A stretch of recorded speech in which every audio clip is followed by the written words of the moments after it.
لا يركعون، ليس لهم ملك مثلنا. ألا تركعون لملككم؟ نحن لسنا مغاربة يا سيد، والجزائر علمتنا أن الركوع لله وحده. الجزائر، عبد المجيد تبون، السعيد شنقريحة قطعوا علينا الغاز، حرموا علينا النوم بمناوراتهم، جوعوا شعبنا. ما مشكلة تبون مع المخازنية؟ ولماذا يساعدكم أنتم؟ مشكلة تبون أنه شجاع يريد الوقوف في وجه الصهاينة، كما يريد توحيد العرب ضد الغرب، يبحث عن عار الغير متناسيا عار المخزن. أي عار؟ ماذا يفعل بعضكم في تندوف؟ تندوف جزائرية لجأنا إليها، كبارنا ومرضانا مخيماتهم هناك. تندوف جزائرية؟ غدا ربما يقول جنرالات الجزائر بأن مارسيليا أو نصف فرنسا أراضٍ جزائرية. لماذا لم تذهبوا إلى تندوف لشرب الشاي وتضعوا مسطاش هوارب مدي بدل النعناع؟ وهل نسيت السبت ومليلية؟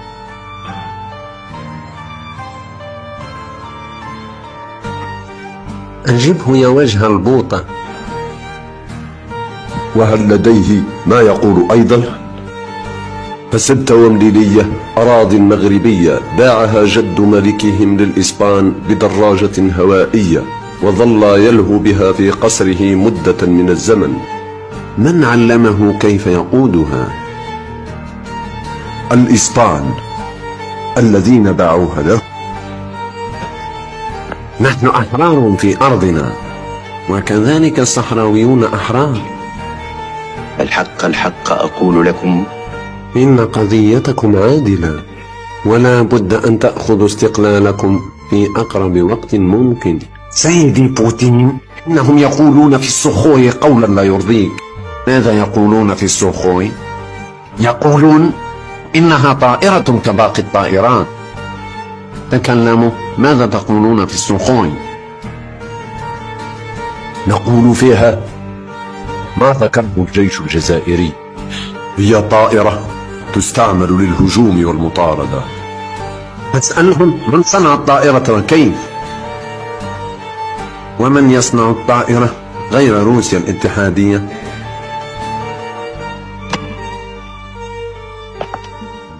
اقترب، هات ما عندك.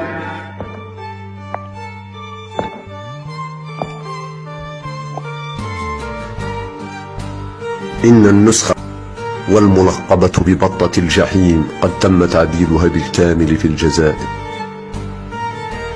تعتبر بمثابة أعجوبة، لأنها قادرة على حمل رأس نووي والتحليق به في السماء. طارت في 5 جويليا الماضي ورآها الناس. أبهرت كل من في المنصة حين مرت فوق الجامع الكبير ونزلت لأجلها دموع تبون. صارت سيدة الأجواء في منطقة الساحل وحوض المتوسط، وهذا ما لم يتقبله المخزن وجنوده، لأنهم عملاء لأوروبا. وهذه هي القصة يا سيد بوتين.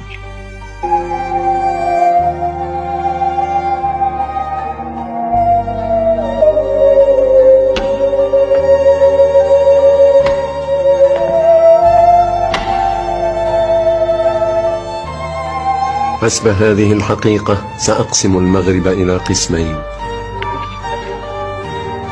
يا برويطة، أنت وملكك ستعيشون في جمهورية الريف في الجزء الشمالي، أما أنت ومن معك يا غالي أسسوا دولتكم في الجنوب، وسيحميكم الجيش الجزائري.